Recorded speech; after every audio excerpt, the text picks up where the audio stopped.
Բարև ձեզ հարգելի հեռուստադիտողներ, ռևյուն է եթերում, այսօր մեր տաղավարում ենք հյուրընկալել ենք փաստաբան Միրան Պողոսյանին, խոսենք Գագիկ Ծառուկյանին առնչվող քրեական գործից, նրանց շուրջ ընթացող իրավական պրոցեսներից։ Բարև ձեզ, պարոն Պողոսյան, շնորհակալ ենք մեր հրավերը չմերժելու համար։ Պարոն Պողոսյան, այս պահին ազգային ժողովում ընթանում է նիստ ազգային ժողովի հերթական նիստը, որի ընթացքում գլխավոր դատախազ Արտուդավթյանը ազգային ժողովում ներկայացնում է Բարգավաճ Հայաստան խմբակցության ղեկավար Գագիկ Ծառուկյանին պատգամավորական անձեռնմխելիությունից զրկելու եւ կալանավորելու միջնորդությունը հետևել եք նիստի ընթացքին մինչ մեր տաղավար գալը։ Բարև ձեզ, շնորհակալ եմ հրավերի համար։ Այո, հետևում էի հնարավորության սահմաններում նիստի ընթացքում տեղի ունեցող իրադարձությունները, նաեւ մամուլից տեղեկացա, որ արդեն իսկ բերման ենթարկված է կարգավիճակ, ինչպես հասկացա այդ հրապարակված տեսանյութից ունի պարոն Ծառուկյանը։ Չգիտեմ, ես դժվարանում եմ այդ ամեն ինչը անվանել որպես քրեական հետապնդում սկսելու վերաբերյալ նիստ։ Եթե մենք ժամանակագրությունը ուշադիր նայենք, ԱԱԾ տարածած հաղորդագրությամբ հենց խոզարկություն կատարելուց արդեն իսկ խոզարկություն կատարելու այդ հանգամանքները, թե ինչ էր նշվում, հաղորդագրությունները, արդեն իսկ ակնհայտ էր, որ Գագիկ Ծառուկյանի նկատմամբ սկսվել է քրեական հետապնդում։ Իսկ Եվրոպական դատարանի նախադեպային որոշումների, ինչպես նաև Հայաստանի Հանրապետության վճռաբեկ դատարանի նախադեպային որոշումների համաձայն անպայման չի, որ անձի նկատմամբ լինի փաստացի փաստաթղթային մեղադրանք, որ վերջինս համարվի քրեական հետապնդման տակ ընկած անձնավորություն։ Այդ հայտարարությունները պետական մարմինների, իրավապահ մարմինների արդեն իսկ խոսում են այն մասին, որ դեռևս 2020 թվականի, այսինքն կիրակի օրվանից հունիսի 14-ից, եթե ոչ ավելի շուտ, երբ որ ԱԱԾ քննչական վարչությունը դիմել էր դատարան խոզարկության թույլտվություն ստանալու մասին, Գագիկ Ծառուկյանի նկատմամբ իրականացվում է արդեն իսկ առանց ազգային ժողովի համաձայնության քրեական հետապնդում։ Բայց տիպիկ օրինակ ունենք վերջին 2 տարվա Հայաստանի իրավապահ մարմինների գործողությունների տրամաբանությունում, երբ որ օրենսդրական որևէ պահանջ, սահմանադրական որևէ նորմ հարգանքի արժանի չի լինում կոնկրետ խնդիրները լուծելու համար։ Տեսեք, ես մի տեսանյութ տեսա Գագիկ Ծառուկյանի վերաբերյալ, երբ որ ազգային ժողովի ելույթից հետո ԱԱԾ աշխատակիցները փաստացի բերման էին ենթարկում ազգային ժողովի падգամավորին։ Մինչ այդ կներեք, պարոն Պողոսյան, այստեղ ձեզ ընդհատեմ, մեր լրագրողը, որ այս պահին գտնվում է ազգային ժողովում, երբ որ Գագիկ Ծառուկյանն նիստի դահլիճից դուրս էր գալիս, մեզ ասաց, որ լրագրողներից ոմանց, այսինքն նրանք, ովքեր չեն հասցրել արագ դուրս գան, մի մասին թույլ չեն տվել ազգային ժողովի նիստերի դահլիճից անվտանգության աշխատակիցները դուրս գալ։ Հետո իմացանք, որ Գագիկ Ծառուկյանին տարել են ավտոմատավորների ուղեկցությամբ։ Ըստ էության ձեր ասած բերման ենթարկելն եք, դրսում արդեն կադրերը տեսանք, թե ինչպես էին ԱԱԾ Բարսեղջյան Պաշտոնյան, Միքայել Համբարձումյանն էր, եթե չեմ սխալվում, եկել եւ Գագիկ Ծառուկյանին բերման ենթարկում։ Եվ ըստ էության ամենատրամաբանական պատասխանը, որ այստեղ եզրահանգումը, որ մենք գալիս ենք, այն էր, որ լրագրողներին թերևս թույլ չեն տվել դուրս գալ, որպեսզի չտեսնեն այդ ավտոմատավոր մարդու գոյությունը Գագիկ Ծառուկյանի կողքին։ Հիմա Գագիկ Ծառուկյանին դեռևս թույլտվություն չի տվել ազգային ժողովը քրեական հետապնդում նրա նկատմամբ սկսելու։ ԱԱԾ բարձրաստիճան պաշտոնյան ինչու էր ներկայացել ազգային ժողով եւ ըստ էության բերման ենթարկեց Գագիկ Ծառուկյանին, երբ որ թիվ 1 ամբիոնից էլ նա հայտարարեց, որ հենց հիմա գնում է ԱԱԾ հարցաքննության։ Ես կդժվարանամ պատասխանեմ, թե ինչու էր ներկայացել, ես կարող եմ պատասխանել, այսինքն դրդապատճառները ես չեմ կարող ասեմ, թե ինչու էր այդ պահին, բայց նպատակը հետեւյալն էր, իմ կարծիքով, Գագիկ Ծառուկյանի ազատ տեղաշարժի իրավունքը, ազգային ժողովի падգամավորի ազատ տեղաշարժի իրավունքը սահմանափակելու հնարավորություն ունենալ։ Սա սահմանադրական ինստիտուտի, մասնավորապես ազգային ժողովի падգամավորի, խմբակցության ղեկավարի ինստիտուտի տոտալ ոտնահարում է։ Մենք կարող ենք սիրել Գագիկ Ծառուկյան անձին, չսիրել Գագիկ Ծառուկյան անձին, ցանկացած անձին է դա վերաբերվում։ Մենք պետք է սովորենք հարգել, սիրել օրենքը։ Մենք պետք է սովորենք պահպանել օրենքը։ Չի կարող լինել որևէ օրինականության հաստատում, եթե օրինականության հաստատման ճանապարհին խախտվում են օրենքները։ Տվյալ դեպքում Գագիկ Ծառուկյանի նկատմամբ այդ տեսանյութում երևացող գործողությունները ի կատարածելը ակնհայտ էր, որ նրա նկատմամբ խախտվում է պատգամավորական անձեռնմխելիության սահմանադրական սկզբունքը։ Եվ փաստացի հայտարարությունների համաձայն Գագիկ Ծառուկյանը այսօր քրեական հետապնդման է ենթարկվում միմիայն իր կարծիքը հայտնելու համար, ինչը կրկին անգամ սահմանադրությամբ արգելված է։ Իշխանությունները միաբերան պնդում են, որ Գագիկ Ծառուկյանի նկատմամբ այս իրավական, ինչպես իրենք են անվանում, process-ները սկսել են շատ ավելի վաղուց, եւ հենց եւ ոչ միայն իշխանությունն այն մերձիշխանական հասարակական կազմակերպությունները, իրենց քաղաքասարակություն ներկայացնողները, մեծ հետ զրույցում մասնավորապես Դանիել Յովհաննիսյանը այդ մասին խոսեց, որ հենց որ Գագիկ Ծառուկյանը հասկացավ, որ գործը գնում է դեպի ավելի լրջացում, այսինքն ենթադրաբար կալարավորում եւ այլն, նոր ինքը սկսեց ավելի սուր հայտարարություններ անել համաձայն եք այս տեսակետի հետ, թե ոչ։ Ես ցավը հենց այդտեղ եմ տեսնում, որ իշխանության ներկայացուցիչները ցանկացած հանգամանքի վերաբերյալ միաբերան են պնդումները անում։ Դա ինձ համար կլինեն ազգային ժողովի падգամավորներ, կլինեն իշխանության այլ թևերի ներկայացուցիչներ, ես հասկանում եմ, որ առողջ քննարկում իշխանության թևում տեղի չի ունենում։ Եվ բոլորը իշխանության թևում հայտնվել են միմիայն մի պատճառով, որ պատրաստ են կրկնելու միաբերան այն, ինչը որոշում են իշխանության ղեկավարները այս պահին։ Դա ցավով պետք է արձանագրենք։ Տեսեք, մենք ունենք իրավիճակ, եթե զուտ իրավական ես հիմնավորեմ, թե ինչու է նաև կայանում իմ ասածի հիմնավորումը ներկայացնեմ։ Մենք ունենք իրավիճակ, որ գլխավոր դատախազը այո միջնորդագիրը արդեն ներկայացրել էր, բայց ըստ էության падգամավորը հանդիսանալով սահմանադրական ինստիտուտ իր քվեարկությունը կատարում է սեփական խղճին, համոզմունքներին համապատասխան։ Ու այդ միջնորդագրի ներկայացումը գլխավոր դատախազի կողմից երբևիցե չպետք է լինի ձևական բնույթ կրի դրա քննարկում։ Այսինքն падգամավորը իր միտքը, իր խիղճը եւ այլն պետքա ձևավորի նաեւ այդ քննարկման ընթացքում։ Իսկ մենք երեք տեսանք իշխանության խմբակցության ղեկավարի հայտարարությունը, որ արդեն իսկ իշխանությունը որոշել է, թե ինչպես է քվեարկելու։ Իդեպ խնդիրը հենց դրանում է կայանում։ Մենք արժեզրկել ենք падգամավորների ինստիտուտը, մենք արժեզրկել ենք սահմանադրականության ինստիտուտը, մենք ամեն ինչն ենք արժեզրկել այս 2 տարվա ընթացքում թիրախավորված կռիվների, թիրախավորված քրեական հետապնդումների մեր իշխանության ցանկալի արդյունքին հասնելու համար։ Մենք դեռ կխոսենք հարց ու պատասխանից այսօրվա դատախազ պատգամավորների հարց ու պատասխանից, բայց որպես ձեր ասացի լրացում, պարոն Պողոսյան, այստեղ մենք տեսանք, որ դատախազին հարցեր տալիս էին բացառապես Բարգավաճ Հայաստան եւ Լուսավոր Հայաստան խմբակցությունների պատգամավորները եւ իշխանական, որը կարծեմ մի հոգի շատ ընդհանցակարգային հարց տվեց, չհարց պատասխան չեղավ, հարց չունեին իշխանությունները։ Այն իշխանությունների համար, իշխանական պատգամավորների համար, որոնք ըստ էության պետք է որ հարցեր ունենային, որոնց համար ըստ էության երևի թե եթե ներքին ինֆորմացիա իրանք չունեն, իրավապահմաններն իրենց չեն զեկուցում, պիտի որ շատ հարցեր ունենային մասնավորապես գործի մանրամասների հետ կապված, անձեռնմխելիություն զրկել, որևէ հարց գլխավոր դատախազին չտվեցին։ Տարօրինակ չի սա, ինչով է սա պայմանավորված։ Սա պայմանավորված է նրանով, որ գլխավոր դատախազի միջնորդագրի քննություն փաստացի տեղի չի ունեցել, այլ իշխանության падգամավորները ունենալով 88+1 ձայն արդեն իսկ որոշված է եղել, թե ինչպես են քննարկելու։ Իսկ ինչ պետք է տային այն падգամավորները, ինչ հարց պետք է տային այն падգամավորները, որոնք պատրաստ են Նիկոլ Փաշինյանի ազգային ժողով բերած սպիտակ թղթի տակ ստորագրել։ Ինչ հարց պետք է տային այն падգամավորները, որոնք կառավարության ղեկավարին ընդունում են որպես իրենց ղեկավար։ Հարգիներն սահմանադրությամբ կառավարությունն ու ազգային ժողովը դրանք տարբեր իշխանության թևի ներկայացուցիչներ են եւ ունեն փոխզսպումների մեխանիզմներ։ Դուք պետք է զսպեք կառավարությանը իր գործողություններում։ Մինչդեռ ազգային ժողովի մեծամասնությունը բացարձակ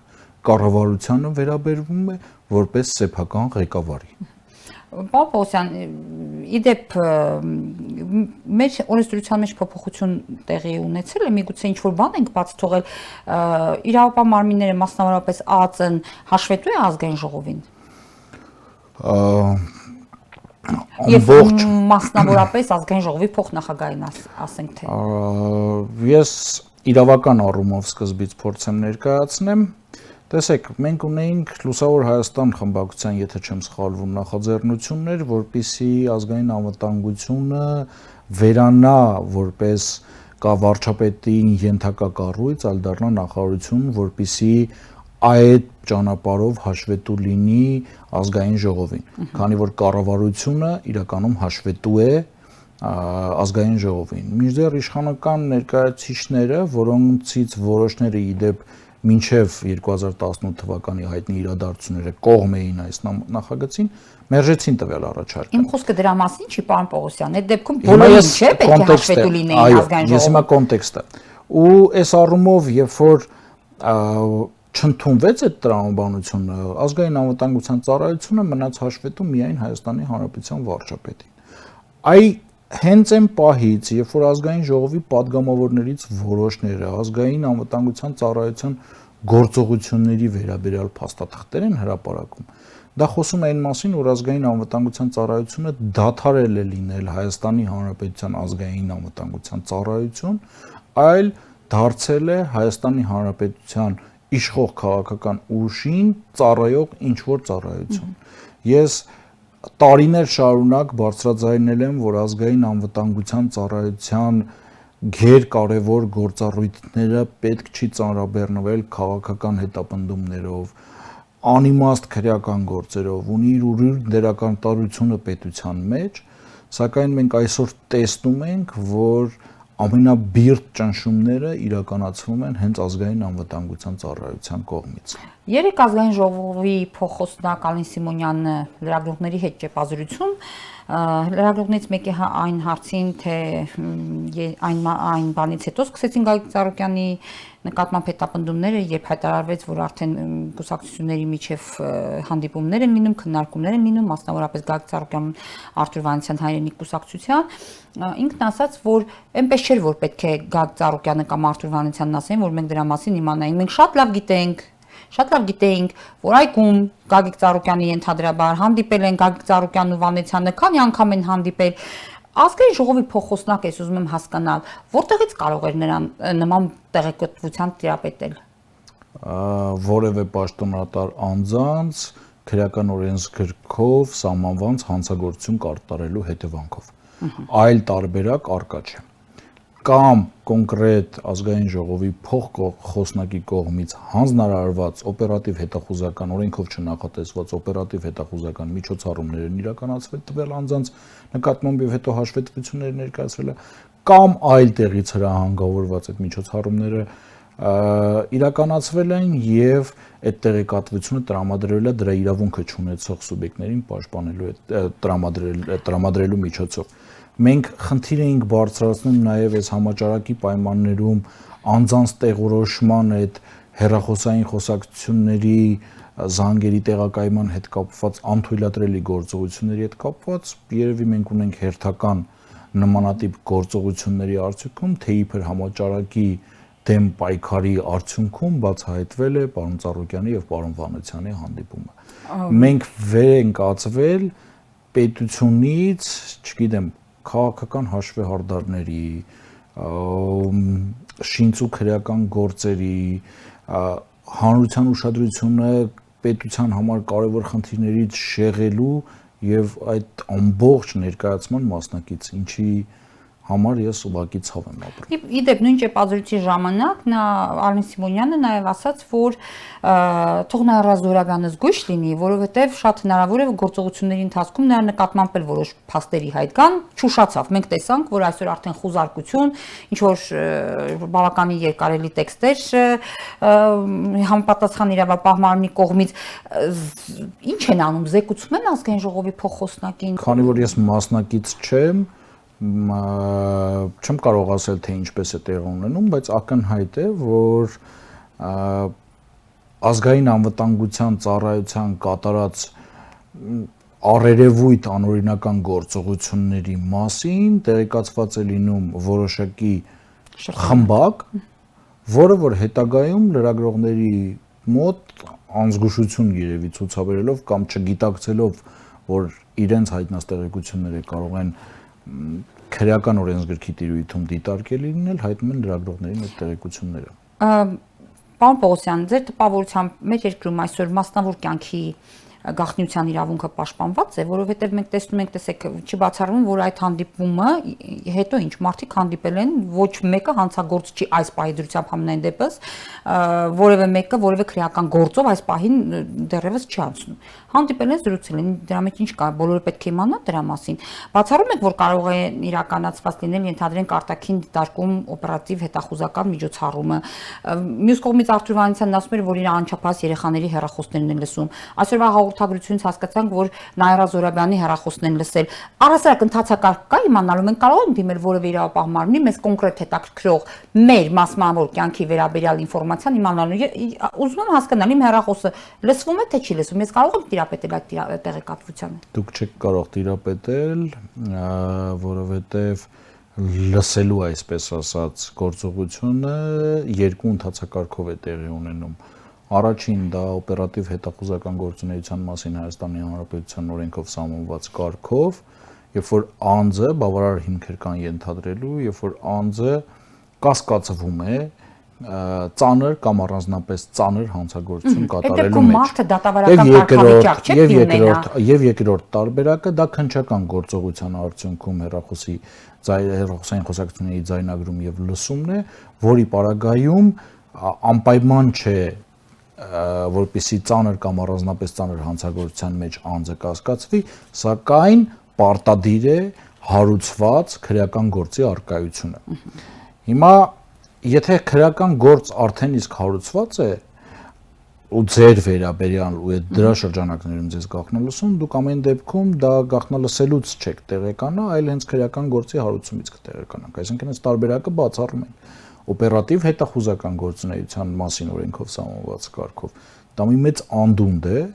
որում որ փաստաբանական համայնքը տարիներ շարունակ եւ նախկինում եւ այժմյան, որը ես համոզված եմ, որ նախկին է դառնալու, այս նախկինի ժամանակ բարձրաձայնում են այն անօրինականություններն ու խնդիրները, որոնք տեղի ունենում այդ օպերատիվ հետախուզական գործունեության մասին օրենքի շղարշի ներքո։ Մամուլում բազմաթիվ անգամ փաստաբանները հրապարակել են, որ այդ թույլտվությունները տրվում են հետին ամսաթվերով։ Տոտալ հետաքրքրություն ներկայացնող անձանց նկատմամբ իրականացվում է օպերատիվ հետախուզական գործունեություն, որը հետագայում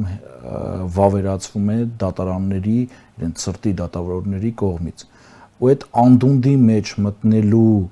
բոլոր հնարավորությունները փակվում են, հիմք ընդունելով, որ օպերատիվ հետախուզական գործունեության մասին օրենքը գաղտնիության ռեժիմ է սահմանում եւ այդ պատճառով չեն կարող տրամադրել։ Սակայն գործիքակազմը ընդլայնվեց, ոստիկանությանն էլ ըստ էության տրվեց հնարավորություն։ Սակայն ունենք շատ գնահատելի Սահմանադրական դատարանի վերջերս կայացված որոշում, որով որ վերաքննիչ դատարաններ նման խնդրի առջև կանգնել եւ Սահմանադրական դատարանը հստակ նշել էր, որ անձը իրավունք ունի բողոքարկելու այն պահից, երբ որ տեղեկանում է, որ իր նկատմամբ իրականացվել է օպերատիվ հետախուզական գործունեություն, այդ որոշումները իրավունք ունի բողոքարկելու եւ ստորադաս դատարանները պարտավոր են վերաքննիչ դատարան ներկայացնել այն բոլոր փաստաթղթերի պատճենները, որոնք ներկայացվել են առաջին այցանի դատարանին։ Ուղղակի ստեղ ժամկետային առումով խնդիր է առաջանում։ Դուք այս պահին չեք կարող տեղեկատվություն ունենալ, ձեզ գաղտնալսում են թե չեն գաղտնալսում։ Եթե մի օր այդ քրեական գործը հայտնվի, ավարտ հայտարարվի եւ քրեական գործի նյութերը տրամադրվեն փաստաբանին, այդ ժամանակ է առաջանում ձեր տեղեկանալու իրավունքը, ինչը իմ կարծիքով խնդրահարույց է։ Վերադառնանք ազգային ժողովի նիստին, հարց ու պատասխանին, պատգամավորներ գլխավոր դատախազի համար պարոն Պողոսյան համոզիչ էին գլխավոր դատախազ Արթուր Դավթյանի պատասխանները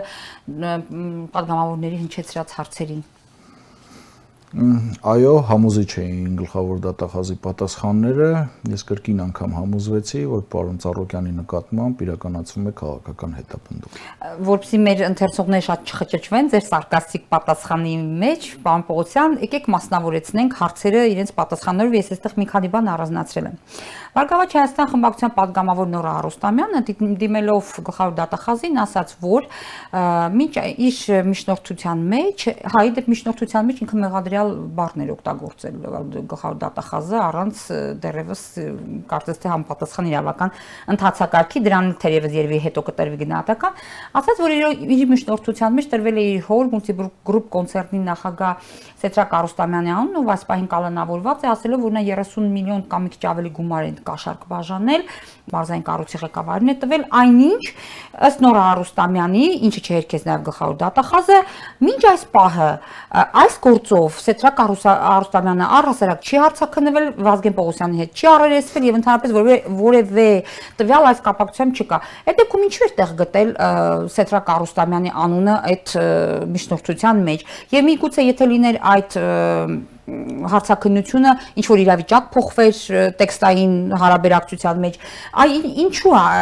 այսպես վաղ եւ ամենակարևորը պատասխանը, որ շատ ակնկալի էր թե Նորա Արուստամյանի համար, ով ամենասկզբում ասեց ինչ պատասխան է սպասում գլխավոր դատախազից, թե թերևս իրավունքից փոքր շատ է հասկացող ցանկացած հեռուստադիտողի համար, ասաց, որ քննիչն է որոշում, երբ ում ինչու հարցաքննի, կհարցաքննվի։ Սա գլխավոր դատախազի պատասխանն էր, որը նման միջնորդությամբ մտել էր ազգային ժողով։ Ես հասկանում եմ այդ ծանր իրավիճակը,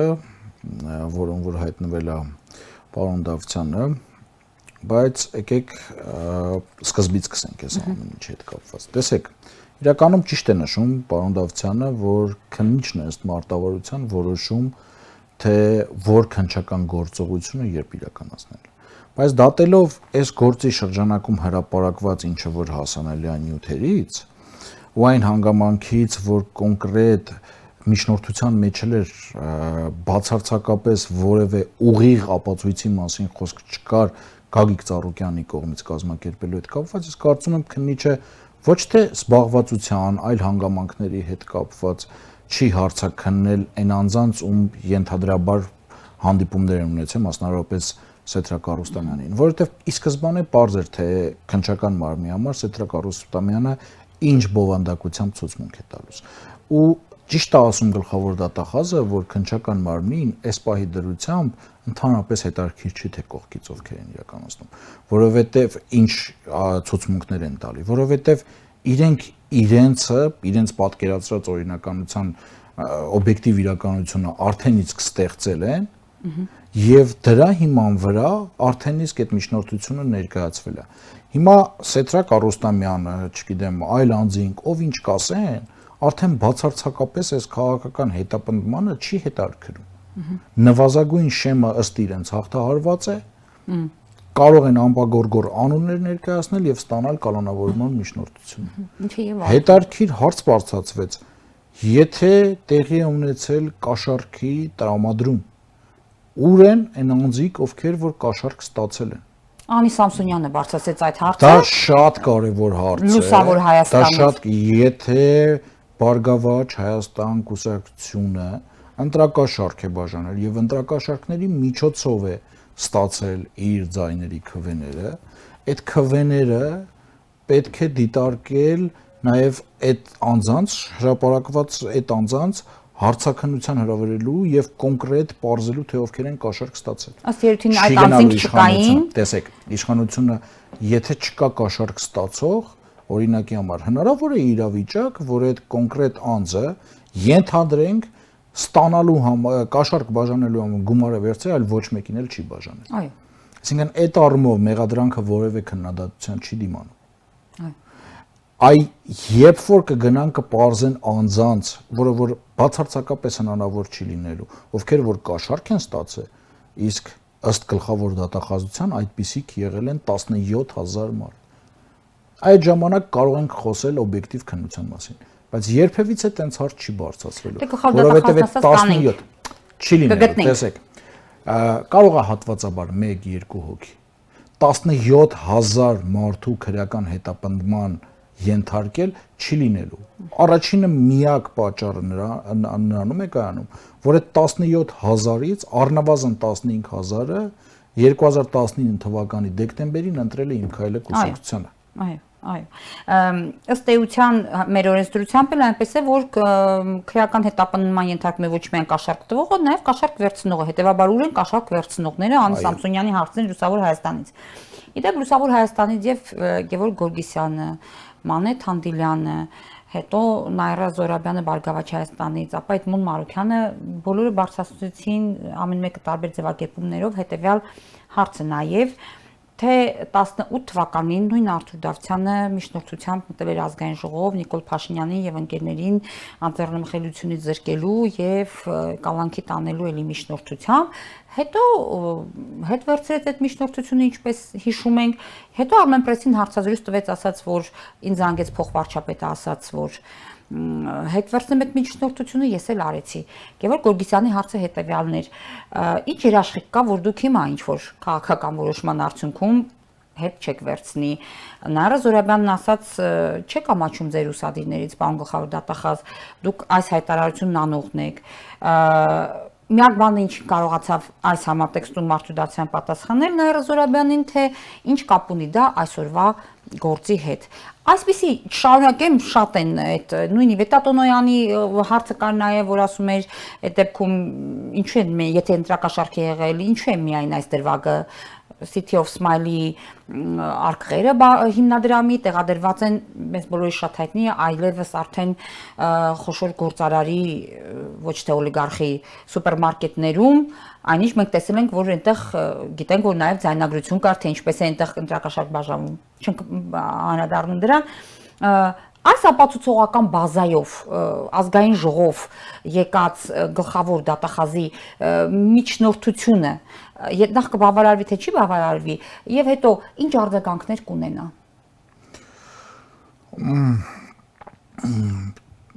մենք հերթական անգամ կունենանք քաղաքական դրդապատճառներով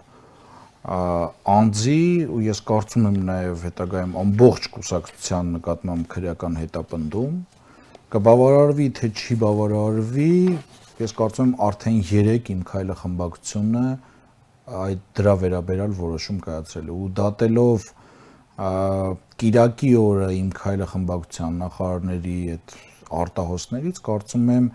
որոշված էր հենց Կիրակի օրը արտահերթ նիստ հրավիրելու եւ այդ ընթացքում քննարկելու ինչ որ պլաններում փոփոխություններ զարգացումները հավանաբար թույլ չտվեցին հենց այդ օրը իրականացնել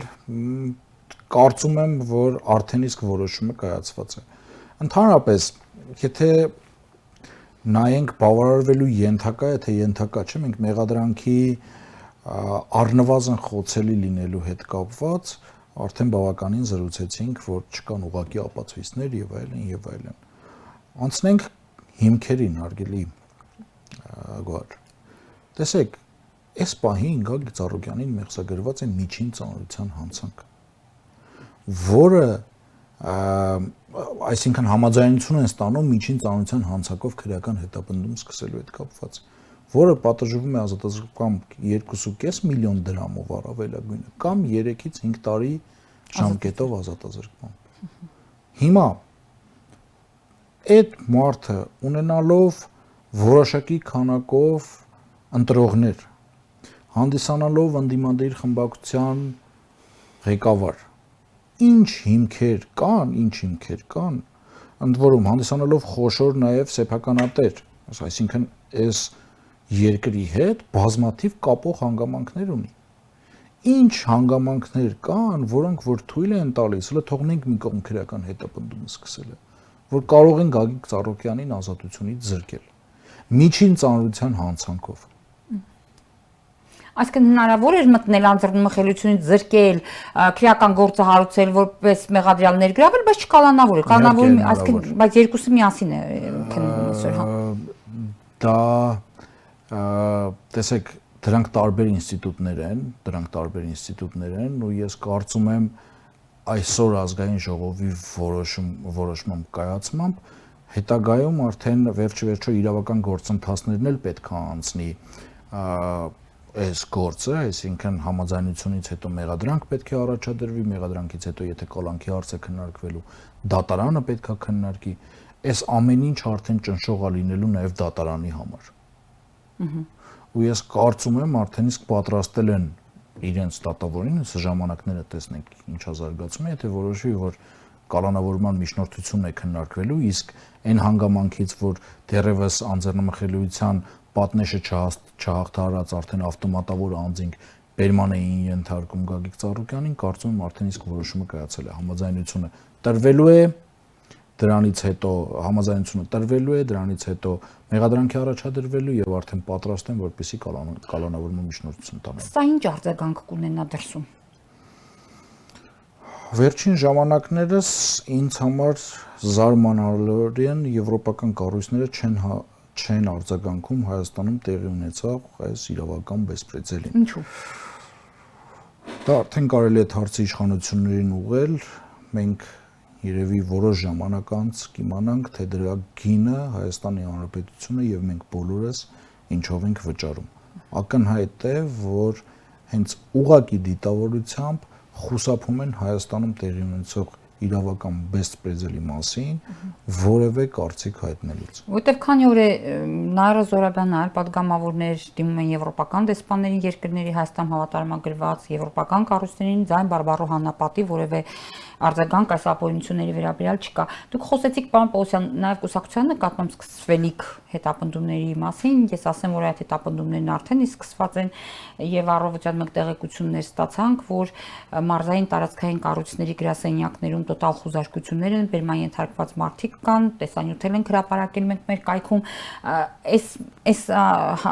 ամբողջ գործընթացը հենց նույն այն օրը, երբ տեղի ունենում ազգային ժողովում այս քննարկումը, ինչի համար է այս ուժի ցուցադրումը։ Հանրությանը կրկին անգամ շեղելու, անդիմադիր քաղաքական ուժին ցույց տալու, որ պետությունը ամբողջ ոստիկանական ուժով պատրաստ է իրենց դեմ գործողությունների ու միայն այս ամեն ինչի համատեքստում ես չեմ հասկանում, թե ինչու պարոն Ծառուկյանի նիվաներից մեկը չի վառվում օրինակի համար։ Զարգացումներ սպասվում են միգուցե։ Մենք ունենք կլասիկ բռնապետություն հաստատելու փորձ, բայց ես համոզված եմ, որ չի հաջողվելու, որովհետև մենք արդեն տեսեք ինչ ուժեր են ոստիկանական կենտրոնացրած քաղաքի տարբեր մասերում։ Ոչ պակաս ուժեր էին կենտրոնացված նաև 2018 թվականին, որի պայմաններում ժողովուրդը ցանկանում էր շատ մեծ մասը ժողովրդի ցանկանում էր երկրում իրական փոփոխություններ տեղի չունեցան Հայաստանի Հանրապետությունում ու այսպես ասած ունենալով մեկ անգամ այդ հաջողության բանաձևը ժողովրդի կողմից շատ կարևոր է դա այնուհետև հնարավոր չի լինում տվյալ ժողովրդին պահել բռնապետական համակարգում։ Տեսեք, մենք Վրաստանից տարբերվում էինք մի տարիներ շարունակ տարբերվում էինք, այսպես ասած Վրաստանի քաղաքացիները ունեցել են success story-ն, այսինքն երբ որ դուրս էին եկել, այո, դուրս էին եկել պայքարի եւ հաջողվել է։ Դրանից հետո վրացական ազգի մոտ միջին ազատության զգացումը միջինացված մակարդակում շատ ավելի բարձր է, քան Հայաստանի Հանրապետության քաղաքացիների մոտ։ Ես ընդունում եմ 2018 թվականի փոփոխություններից հետո, երբ որ ժողովրդի իրականում մեծամասնության ցանկությունը ի կատարածվեց, ժողովուրդը հավատաց, որ ինքը կարող է որոշակի փոփոխությունների հասնել։ Այն փոփոխությունների համար, ինչի համար որ մեծ մասը պայքարում են, այսօր չունենք։ Ու ճանապարհն ու այդ հաջողության պատմությունը ժողովուրդը ունի ու չի ստացվելու լրացնել, որովհետև դա 1 հոգի չէ, 2 հոգի չէ, 10 հոգի չէ, քաղաքական կոնկրետ ուժ չէ։ Դա վաղը ավելի լավ երկիր ունենալու ցանկություն ու տեսլական է, որը որ ունի մեր ժողովուրդը, ու ես համոզված եմ, մենք ունենալու ենք այնպիսի Հայաստանի Հանրապետություն, որը լինելու է իրավական պետություն, չեն լինելու քաղաքական հետապնդումներ, հարգվելու է սահմանադրությունը, օրենքները։ Ոստիկանական ուժերի կուտակման մասին խոսեցինք պարոն Պողոսյան։ Տեսեք, այսօր կիրակի օրվա համեմատությամբ ժողովրդի քանակը առանձնապես շատ չէր, քիչ մարդիկ են երևում, բայց անհամաչափ ուժ կար կուտակված, բացի դրանից ժամը 12-ի դրությամբ արդեն 136 անձ ըստ ոստիկանության տվյալների բերմաններ ենթարկվել ոստիկանական տարբեր բաժանմունքներ, այն դեպքում, երբ ըստ էության բախումներ չեղան, բայց միևնույն է սրացումներ եղան, բերման ենթարկեցին նույնիսկ սպորտսմեն Ռոման Ամոյանին, մենք տեսանք նշամարտիկ, այստեղ արժեքային, չգիտեմ ինչ վնասվածքներ, խաթարումներ են ունենում այս պահին, հետո դա ոնց ենք վերականգնելու, բայց ամեն դեպքում ինչու են այսքան տոտալ ճնշումների դիմում, երբ որ դրա կարիքը թվում է թե այս պահին չկա։ Իշխանությունը կորցնելու վախ։ Վախենում են կորցնել իշխանությունը։ Ես կարծում եմ այո, որովհետև իրականում չի ասի, որ կրիտիկական է ժողովրդի դժգոհությունը, սակայն դժգոհ տարբեր խմբեր կան, դա կլինեն խոշոր կապիտալիստներ, կլինեն իրավական պետության համար պայքարողներ, կլինեն այլ հանգամանքներից դժգոհներ, կարմիր գծերից օրինակ դժգոհներ, սակայն իշխանության վերջի 2 տարվա գործողությունները որևէ պոզիտիվ հասարակությանը չի բերել։ Քայլ առ քայլ ավելացվել է հասարակության ընտրողաբար որևէ խմբի դժգոհությունները։ Ու այս կոնսոլիդացումն է բերելու տվյալ իշխանության հեռացմանը։ Այսօրվա իշխանությունը վաղ ընդդիմություն կդառնա հեռացվելուց հետո։ Դժվարանում եմ պատասխանել, տեսեք, շատ քչերն են այսօրվա իշխանության մեջ, որ այսպես ասած իրական քաղաքական գործիչներ են, որոնք որ պատրաստ են մի օր լինել ընդդիմություն, մի օր լինել իշխանություն։ Ու ես այս կարծիքով, այս առումով ես կարծում եմ, որ իշխանությունը որպես այդպիսին կառույց, ինչ որ հիմա գոյություն ունի, դադարելու է ընդհանրապես գոյություն ունենալուց։ Կարող են մնալ ինչ որ անհատներ, կարող է մնալ ինչ որ անհայտներ, բայց ես բացառում եմ, որ իշխանությունը հենց այս տեսքով, չսահմանավորված վիճակով հայտնվել է ընդդիմադիր դաշտում, որովհետև այս պահին տվյալ անձանց չի միավորում որևէ գաղափարախոսություն։ Իսկ մեր չունեն, դες իշխանությունը հայտարարվել է։ Չի միավորում որևէ գաղափարախոսություն։ Միավորում է միմիայն իշխանությունում լինելու հանգամանքը։ Իսկ իշխանությունում չլինելու պատճառով որոշները կհեռանան այս ամեն ինչին, որոշները կձգտեն նոր իշխանության հետ իշխանության կազմում։ Պարոն Պողոսյան, ինչի եմ ես սա հարցնում, տեսեք, եթե այսօրվա իշխանությունը վաղ ընդդիմություն դառնա, չի բացառվում, որ ինչ որ հարցերի շուրջ անհամաձայնություն կունենա գործող իշխանության հետ, կլինեն հավաքներ, կլինեն բախումներ, կլինեն բերման ենթարկվողներ, ուժի կիրառում, տեսել ենք Հայաստանի 30-ամյա պատմության մեջ։ Բայց մենք տեսանք, որ նախ Կիրակի օրը Բարգավաճ Հայաստանի կին պատգամավորներին անհամաչափ ոստիկանական ուժ կիրառելով փողոցի մեջտեղից քարշ տալով դուրս բերեցի եւ այսօրվա իշխանական կին պատգամավորները ոչ միայն այդ օրը որևէ ձայն չհանեցին, գոնե կանացի սոլիդարությունից ելնելով աջակցություն հայտնեին, այլև հաջորդող օրերին ասացին, որ իրենք չեն տեսել, որ ոստիկանությունը անհամաչափ բոլորը միաբերան, որ անհամաչափ ուժ կիրառել, իրանք որևէ ճնշման գործադրում չեն տեսել։ Վաղ իրենց նկատմամբ, որ այդ նույն բանը կիրառվի,